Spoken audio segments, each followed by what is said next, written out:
Bismillahirrahmanirrahim. Assalamualaikum warahmatullahi wabarakatuh. Alhamdulillah wassalatu wassalamu ala Rasulillah wa ala alihi wa sahbihi wa man walah wa ba'd.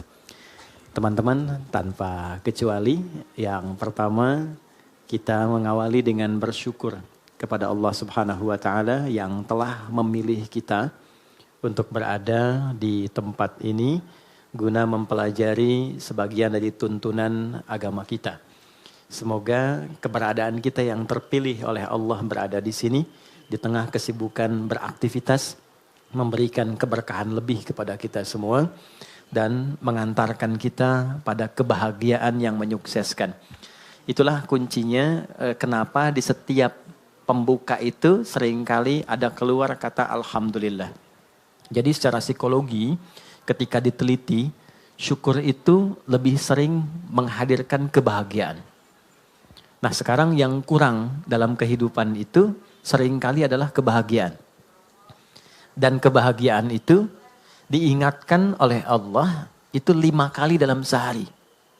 Karena seringkali capaian-capaian, target-target kehidupan kita yang kita kejar itu mungkin bisa didapati, tapi boleh jadi dari setiap hal yang didapatkan belum tentu itu bisa melahirkan kebahagiaan untuk kita. Nah, kesuksesan yang melahirkan kebahagiaan itu disebut dengan falah namanya. Falah. Jadi ada falah, ada fauz, ada fariha, farah. Oke? Ini fauz nih turunannya ada faiz, fauzan, faizin. Itu artinya sukses. Ya. Bekerja sukses misalnya, ya. Belajar sukses, berkarir sukses. Itu disebut dengan faz. Orangnya faiz. Fauzan, faizin. Pemiliknya. Jadi kalau ada yang namanya fauzan, faizin, faiz, faizah. Itu artinya orang yang diharapkan sukses dalam aktivitasnya. Tapi kesuksesan itu belum tentu melahirkan ketenangan, kebahagiaan. Tenang, bahagia. Jika ada orang yang dia merasakan ketenangan, kebahagiaan. Walaupun mungkin tidak sukses mencapai apa yang ia tempuh dalam karirnya. Dia punya bisnis, dia nggak sukses. Tapi perasaan bahagia aja, tenang aja gitu. Ya. Dia belajar, IPK pengen 4, jatuhnya 3,2 misalnya. Nggak nyampe, tapi tenang aja. Ya, sukses yang belum tentu didapatkan dari kebahagiaan. Farah namanya. Sifatnya Farhan. Farah Queen, jangan Muhammad Farhan. Ini orang yang diharapkan bahagia dalam hidupnya. Walaupun belum tentu sukses. Oke, pilih mana? Kaya tapi gelisah atau miskin tapi tenang? Kaya tapi tenang, oke. Oh ya, ya, yang malu-malu jawab pengen sebetulnya kan. Oke, nah Allah tuh maha tahu. Jadi nggak harus ditanya, Allah tuh maha tahu. Sebelum dijawab sudah diharapan, sebelum mimpi sudah dibangunkan. Makanya Allah bangunkan kita dari mimpi, naikkan harapan jadi kenyataan. Diingatkanlah 5 kali dalam sehari, ya kan? Padahal mandi aja 2 kali kan. Makan 3 kali. Tapi untuk sukses dan bahagia 5 kali diingetin. Gabungan 2 ini disebut falah namanya. Dan ini, pengingat ini, 5 kali ini tidak pernah berhenti dalam 24 jam. Diperdengarkan di telinga kita. Telinga bahasa Arabnya itu udhun. Jamaknya karena banyak yang punya telinga dijamakkan adhan. Adhan. Kenapa adhan disebut adhan? Karena inilah satu-satunya panggilan di muka bumi yang didengar oleh orang yang masih punya telinga dan pendengaran. Itulah rahasianya kenapa waktu azan itu ada perbedaan di setiap tempat. Coba, kita sekarang di Tanah Kusir misalnya kan. Geser dikit Tanah Abang. Beda kan waktunya kan? Terus Tanah Abang yang di Jakarta dengan Tanah Abang yang di Palembang beda waktu kan? Palembang ada Tanah Abang juga kan? Ada, beda. Terus kalau kita riset, itu semua tempat di bumi waktunya memiliki waktu khusus untuk adzan. Setiap tempat berbeda karena Allah menginginkan lafaz adzan terdengar selama 24 jam di semua tempat. Dan cuma ini, di mana ada agama yang punya panggilan kesuksesan, kebahagiaan, panggilan ritual, intelektual, fisikal sekaligus diingatkan 24 jam dalam sehari. Dan ini pasti bukan buatan manusia, karena nggak ada satupun manusia membuat sebuah panggilan seperti ini. Mustahil. Nah, ini menunjukkan satu-satunya kebenaran risalah Islam. Tapi poinnya adalah substansinya bukan karena azannya. Allahu Akbar, Allahu Akbar. Oh, sholat nih. Ya. Poinnya bukan itunya. Sholat itu wasilahnya. Dari kata silah, terkoneksi dengan kuat. Yang tak terpisahkan. Kita kumpul sekarang, sifatnya disebut silah. Substansinya rahmat. Kasih sayang, berbagi. Ya. Digabungkan silah dengan rahmat jadi silaturahim. Silah itu artinya hubungan pertemuan yang menghubungkan sifat kasih yang dalam sehingga ketika berpisah itu masih ingat. Bukan saat kumpul. Ya, Mas Dude ketemu Mas Baim sekarang nyapa, senyum, wajar orangnya ada. Itu belum silaturahim. Nanti ketika terpisah masih ingat tuh. Masih mengingatkan, masih WA, masih doain. Ya, masih punya harapan yang bagus, gitu kan? Nah, itu namanya silaturahim. Jadi silaturahim itu nampaknya bukan saat kumpulnya, saat pisahnya. Nah, pertemuan ini melatih kita mengeluarkan aura-aura kebaikan yang terbawa saat kita berpisah. Itu poinnya. Ibadah yang melatih kita terkoneksi dengan Tuhan, dengan Allah, yang ketika kita selesai ibadah itu masih terhubung dan ingat dengan semua petunjuknya, itu disebut sholat namanya. Dari kata silah. Di sholat itu adalah wasilah untuk mengoneksikan kita dengan Allah yang punya segalanya. Yang punya akses Allah. Yang punya rizki Allah. Yang punya kelapangan Allah. Yang punya solusi Allah. Itulah yang menjadikan fitrah kita menyebut namanya saat punya kesulitan kan. Oke, saya sulit, saya telepon si fulan. Saya miss call si fulan, gak terangkat. Walaupun saya sering telepon dia, WA dia, bikin status tentang dia. Ketika punya kesulitan dia gak jawab. Yang terakhir harapannya siapa? Ya, miss call saya terhadap Allah. Khairai yarah. May ya'mal mithqala dzarratin khairai yarah. Maka diberikan, ya Allah gimana cara saya terkoneksi dengan engkau? Allah ajarkan lewat sholat. Nah, sholat itu hakikatnya adalah wasilah yang mengantarkan kita pada pemberian Allah. Pemberian itu 5 nanti. Makanya sholatnya kenapa 5 waktu. Karena 5 ini yang kita butuhkan dalam kehidupan. Dan puncak yang 5 ini adalah falah. Falah. Ketenangan kita butuhkan. Makanya di rumah tangga kan yang pertama tenang dulu, sakinah. Mawadah itu nyusul setelah sakinah. Mawadah itu kan harta yang berlimpah yang membuat kita nyaman beraktivitas. Ya kan? Mau jalan ada kendaraan, di rumah mau ke toilet nyaman, mau sholat enak, mau tidur enak, itu mawaddah namanya. Tapi mawaddah tanpa sakinah hampa. Dan sholat faidah pertamanya adalah melahirkan ketenangan. Makanya orang itu kalau sholat yang didapatkan pertama itu bukan jawaban doa, tapi tenang. Saya ulang ya, orang kalau sholat kan doa kan, dalam ruku doa, dalam sujud doa, berdiri dia berdoa. Tapi yang Allah berikan pertama kali bukan jawaban doanya. Yang Allah berikan pertama kali adalah ketenangan yang dihunjamkan pada jiwanya. Makanya baru wudhu aja, aura kita sudah berbeda. Nanti baru berdiri ke tempat sholat saja, rasa sudah lain. Begitu mulai bertakbir, ketenangan hadir. Walaupun kadarnya beda-beda, tapi kita tidak bisa tolak bahwa ada ketenangan berbeda yang kita rasakan gelombangnya saat sholat yang tidak dirasakan di tempat lain. Ya, makanya tempat sholatnya disebut musolla. Musolla itu tempat sholat. Tapi nggak pakai hak di ujungnya ya. Ya, musolla gini, musolla gini, ya, atau tulisnya musalla begini. Ya, kalau pakai hak musollah begini, tempat orang disolatkan. Oh, oke. Anda bikin di sini musollah tempat disolatkan tuh. Ya. Oke, musolla tempat sujudnya di situ kita sujud kalau diperluas namanya masjid. Masjid itu tempat sholat, intinya kan begitu kan? Coba masuk masjid dengan masuk rumah sendiri, masuk masjid dengan masuk ruangan kerja, lain gak rasanya? Ada ketenangan tersendiri kan? Ya kan? Ada gelombang yang berbeda ya? Ya? Kenapa? Karena di dalamnya ada amalan pokok sholat. Tempatnya aja udah beda. Masuk tenang, sholat 2 rakaat, duduk, belum ngapa-ngapain. Bisa ngantuk Pak saking tenangnya. Tidur aja kan? Oke, itulah ketenangan yang Allah berikan pertama kali. Ya, kenapa kita sholat? Karena Allah menginginkan kebahagiaan lekat dalam hidup kita. Baru setelahnya 4 yang lain. Ada jawaban dari doa. Kalau benar sholatnya karena kita terkoneksi dengan yang punya segalanya, yang mustahil pun menurut manusia, itu tidak ada batas menurut Allah. Ya, tidak ada batas menurut Allah. Banyak kisah viral dalam Al-Quran tentang permohonan yang dipanjatkan dalam sholat untuk mengabulkan persoalan-persoalan yang rumit menurut manusia. Contoh, Nabi Zakaria, pernah dengar ya? Baik ya, Nabi Zakaria, istrinya namanya Eliasobat. Dalam bahasa Latin disebut Elizabeth. Elizabeth itu nama genealogi ke atasnya Eliasobat, istrinya Nabi Zakaria. Adiknya dari Hannah. Hannah itu istrinya Imran.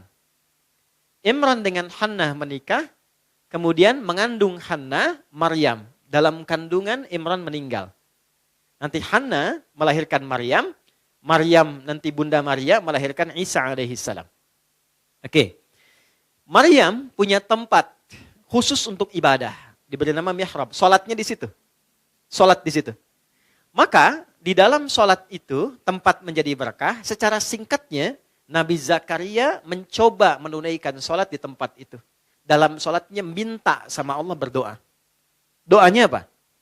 Doa memohon supaya istrinya diberikan oleh Allah karunia bisa mengandung dan melahirkan keturunan. Maaf, vonisnya pada masa itu dipandang monofos dan mandul, tidak mungkin punya keturunan. Perhatikan, karena dalam sholat konektivitasnya pada Allah yang tidak punya batas dalam pemberian. Anda minta pada manusia punya keterbatasan. Maaf, pandangannya terbatas, semakin jauh tak terlihat. Pendengarannya terbatas, semakin frekuensinya tinggi atau paling rendah tidak terdengar. Akalnya pun terbatas. Maka jangan selalu semua hal harus rasional. Karena sepanjang punya sifat kemanusiaan pasti terbatas. Kenapa pendengaran terbatas, pandangan terbatas, akalnya nggak mau terbatas, itu yang salah. Oke, ketika semua terbatas, kita harus minta pada yang tidak punya batas. Tuhan, Allah. Makanya kalau mentok tuh pasti yang disebut Allah kan? Kalau mentok tuh pasti Allah. Kenapa? Karena kita sadar, fitrah kita menuntun, cuma ini yang tidak punya batas. Nah, Allah punya 99 sifat pemberian. Allah punya 99 sifat pemberian disebut dengan Asmaul Husna. Quran surah 17 di ayat 110. 99 ini adalah nama khusus sesuai dengan kebutuhan kita.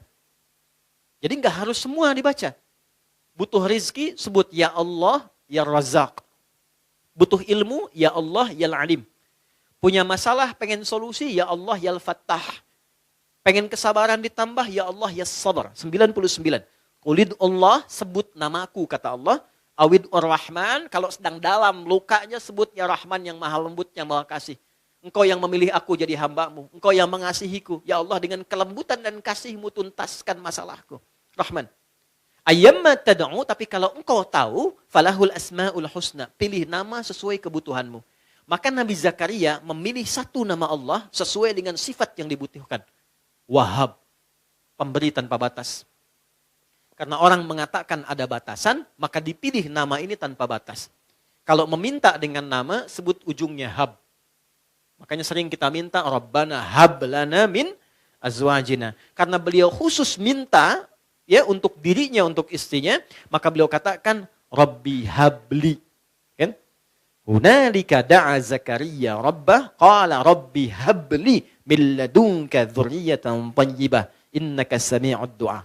Itu ada di Ali Imran, di ayat yang ke-38. Ya Allah, mereka mengatakan dan memvonis aku dan istriku tak mungkin punya keturunan. Maka dalam sholatku ini aku terkoneksi denganmu, aku minta padamu yang tidak punya batas dalam pemberian. Ini. Apa yang terjadi? Innaka sami'ud du'a. Ya Allah, engkau pasti dengar doaku. Perhatikan kalimatnya, dalam sekali. Nanti kalau berdoa, sisipkan rasa ini. Jadi Allah tuh sangat cepat menjawab pada doa-doa yang disifati dengan rasa yang dalam. Ya Allah, engkau pasti mendengar doaku. Kalau pada yang maha mendengar tidak terkabulkan juga, kepada siapa lagi aku mesti memohon? Gitu ya? Oke? Ya Allah, Engkau yang titipkan dia kepadaku. Engkau yang jadikan dia sebagai anakku. Engkau yang jadikan dia sebagai pasanganku. Engkau yang titipkan dia bukan kepada yang lain. Ya Allah, Engkau yang menciptakannya. Engkau yang mengarahkannya. Maka mohon dengan segala keagunganmu ya Allah, jadikan kami orang-orang yang Engkau ridhai. Rubah kami menjadi lebih baik, lebih lembut, lebih damai, lebih tenang. Kalau dengan permohonan dan air mata aku tumpahkan belum juga terkabul, maka tunjukkan kepadaku saat ini dengan cara apa lagi bisa aku memohon padamu. Itu. Saya sering mengambil rasa itu dalam diri itu. Dan itu cepat, kadang-kadang belum minta sudah diberikan. Ya. Dan di Quran banyak, apa yang terjadi? Fanadatsul malaikah. Kalau doanya benar, turun malaikat langsung menyampaikan. Wa huwa qa'imu yusalli fil mihrab. Sedangkan beliau masih terkoneksi dalam sholatnya. Jadi sholat, selain memberikan ketenangan, itu juga mempercepat terkabulnya doa.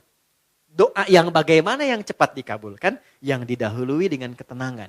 Tenang dalam sholat disebut tumakninah. Makanya sholatnya jangan seperti dikejar proyek. Karena proyek sholat itu proyek akhirat, bukan dunia. Ketika teman-teman membawa sifat akhirat ke dunia, maka merendahkan akhirat dengan dunia. Itu poinnya, itu yang menjadikan doa sulit dijawab. Bawa ke urusan akhirat, tepikan dunia. Itulah di awal jumpa kita katakan kenapa tangannya diangkat ke belakang begini, buang urusan dunia ke belakang. Karena yang kita kerjakan sekarang urusan akhirat. Itu hikmahnya, buang urusan dunia ke belakang. Problemnya ketika takbir dunia masih di bawah. Allahu Akbar. Aduh, konten belum jadi nih. Sepatu ketinggalan nih, gitu kan? Ada di mana tadi nyimpen kendaraan, kan? Masuk. Padahal kata Nabi sederhana, buang urusan dunia ke belakang. Ya, angkat tangannya, buang urusan dunia ke belakang, pasrahkan kepada Allah. Lipat tangan begini, ya kan? Kan sudah kita belajar ini ya. Yang baru bergabung teman-teman izin tidak bermaksud untuk mengajari, mengingatkan lihat tayangan sebelumnya. Kenapa kiri didahulukan daripada kanan sudah kita bahas. Kiri gambaran hal yang kadang-kadang divisualisasikan atau digambarkan hal yang kurang baik.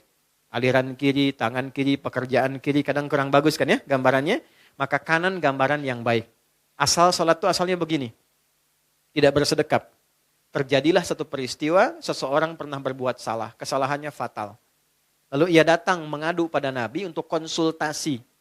Ya Nabi, hukum saya sekarang daripada saya malu dihukum Allah di akhirat. Sahabat itu dulu begitu. Saya pengen selesai di dunia, gak mau dibuka di akhirat. Karena kalau di dunia ditutup, viral di akhirat itu lebih banyak. Semua dibuka kan? Semua. Sekarang mau ditutup bagaimana? Yang tahu mungkin kita pribadi, teman dekat. Tapi di akhirat semua tahu.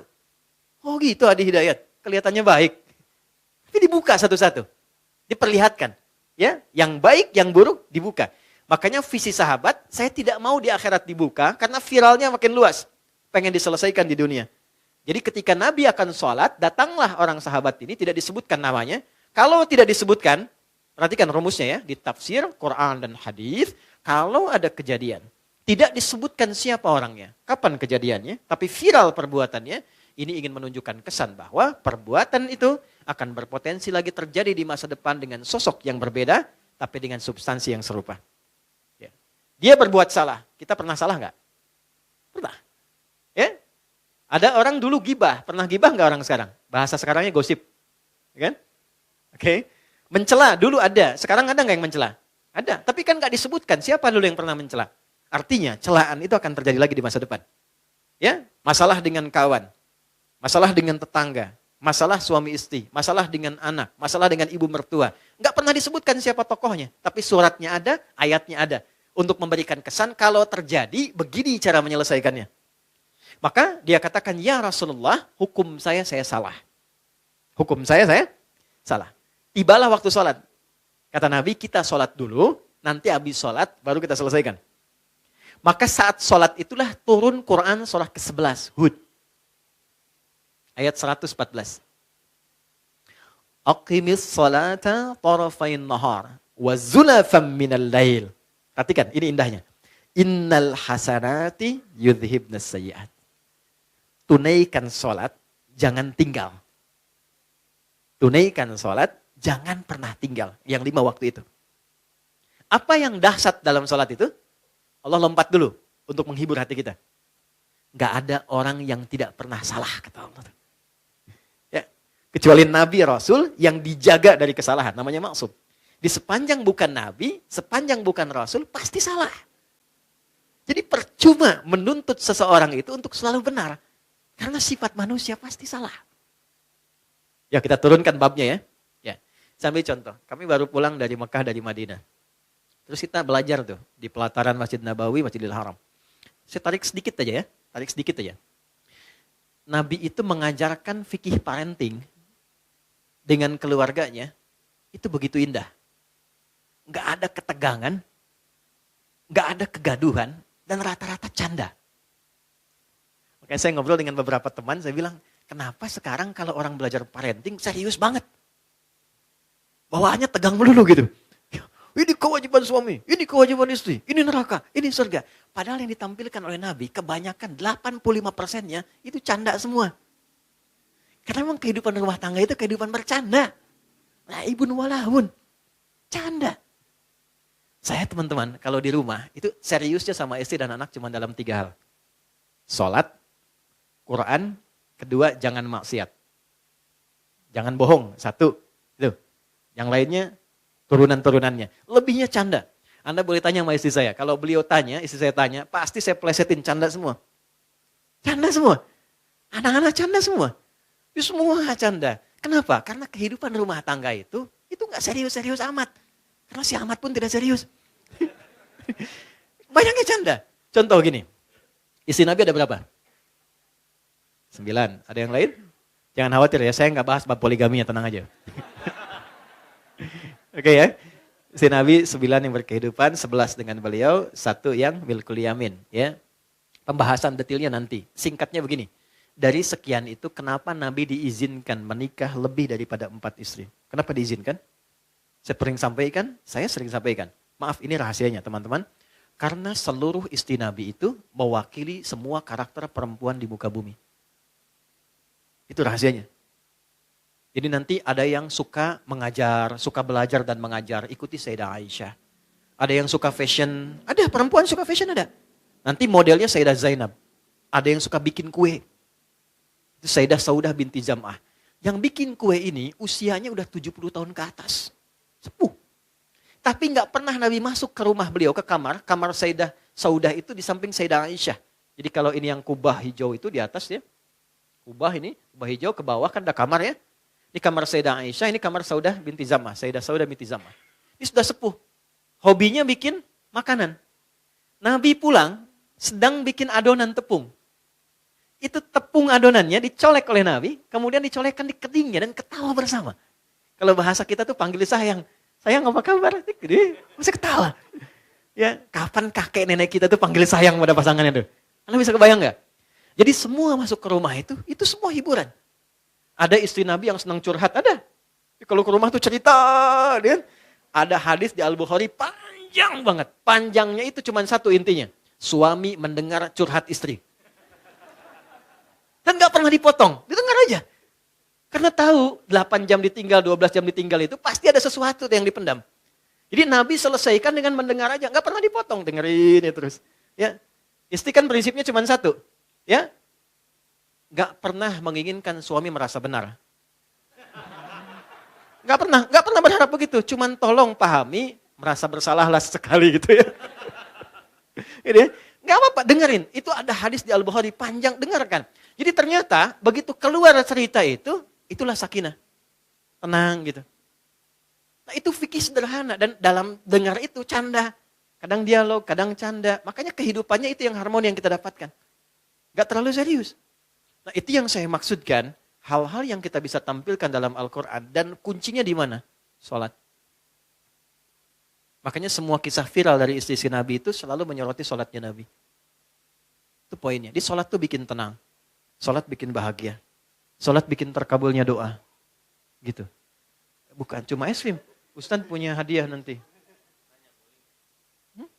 Boleh. Gini Ustaz punya hadiah. Oh, nih. Bulan nanti sama matahari sekalian. Ya. Ganti ya. Iya. Nanti sama Tante Bulan bilang sama Om Matahari sekalian.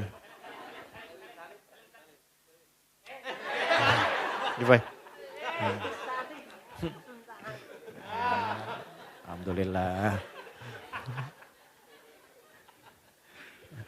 Alhamdulillah. Anak gak jauh dari bapaknya.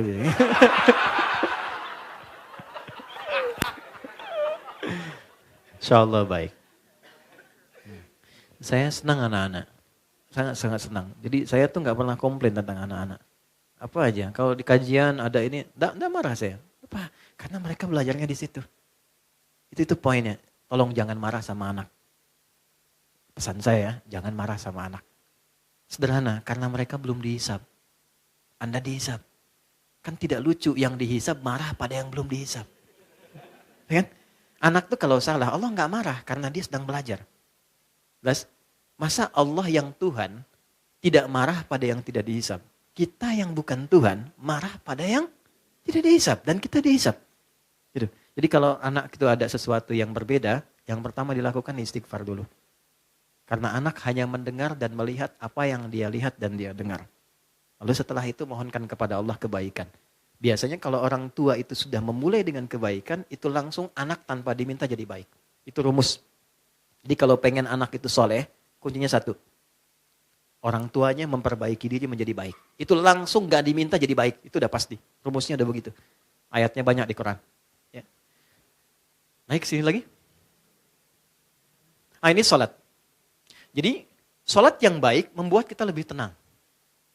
Sholat yang baik membuat kita lebih enak berdoa. Sholat yang baik membuat kita, nah ini yang terakhir. Lebih dekat pada kesuksesan dan kebahagiaan. Nanti dua lagi kita simpan jauh-jauh. Karena topik kita bukan di situ saat ini. Kumpulan dari semua itu akumulasinya disebut dengan falah. Ini yang diperdengarkan 5 kali dalam sehari. Jadi ketika muadzin memperdengarkan hayya 'alas shalah, hayya 'alas shalah, Anda tanya kenapa sih mesti salat? Itu sebelum bertanya, Allah langsung jawab lewat suara muadzin itu. Hayya 'alal falah, supaya engkau bahagia. Supaya engkau sukses. Supaya engkau tenang hidupnya. Di kehidupan pribadimu, rumah tanggamu, di kehidupan sosialmu, pekerjaanmu. Teman-teman kalau mau cek, keluarkan semua ayat Quran tentang sholat. Semua problemnya tuntas di atas hamparan sajadah. Ya, teman-teman yang perempuan pernah dengar Nabi Yakub gak? Masalahnya dengan anak kan? 12 anak, kasus Yusuf kan? Itu ditumpahkannya di mana? Lihat Quran surah 12 ayat 86 itu. Di atas sajadah. Innama ashku bathi wa huzni ilallah. Aku tuh kalau punya masalah sedikit pun, yang aku tumpahkan, curhatnya, share-nya, tumpahkan di atas sajadahku, kata Nabi Yakub alaihissalam. Jadi begitu ditumpahkan, minimal ketenangan ada, walaupun solusi belum datang. Gak percaya silakan ya, punya proyek misalnya kan, belum jadi nih. Ada tantangan, ada problem, bawa lewat sholat, tumpahkan di atas sajadah. Begitu keluar air mata, ketenangan tiba. Ini tenang itu mahal. Walaupun proyeknya belum tuntas, tapi ketenangan ada. Nah dengan tenang itu ada kejernihan berpikir, kadang-kadang muncul ide baru dengan proyek yang baru yang menutup apa yang telah kita resapi sebelumnya. Di rumah tangga juga begitu. Kalau ada masalah, curhatnya Allah sudah bentangkan di Quran. Curhatkan kepadaku. Itu bahasa Quran. Karena yang paling aman itu yang ini. Yang menguasai kita. Tumpahkan ke sini. Minimal kalau belum datang solusi, ada ketenangan. Jadi lebih damai. Nanti kalau sudah damai, ditutup masalahnya dengan kita, walaupun belum selesai dengan orang lain. Tapi kita sudah tenang. Jadi kalau muncul masalah baru, sudah ada perisainya. Sudah tenang, sudah enak, sudah damai. Nanti solusi pelan-pelan akan dituntun. Jelas? Halo, kenapa sedih begini? Naik ya? Nah, ini poinnya. Nah pertanyaannya adalah, apakah semua orang yang sholat sudah mendapatkan poin ini? Dulu orang sholat dengan gerakan yang sama, bacaan yang sama, nabi yang sama, bacaan-bacaan ayat dan surat yang sama, mereka meraih apa yang dijanjikan oleh Allah dari semua manfaat sholat. Kita punya gerakan yang serupa, bacaan yang sama, Qur'annya sama, nabinya sama, hadisnya sama. Kenapa? Standar yang telah Allah tetapkan dalam Quran belum maksimal kita raih. Cuma 2 jawabannya seperti yang pernah kita ulas. 1, ini bahasa Quran. Kebanyakan orang yang sholat, 1, ini bahasa Quran, boleh jadi belum khusyuk dalam sholatnya. Kedua, boleh jadi sebagian dari orang yang sholat itu, ini poinnya, tidak paham, tidak mengerti apa yang dibaca dan dilakukan dalam sholatnya. Jadi hanya formalitas secara fikih saja. Fikih itu gini, fikih itu menggugurkan kewajiban.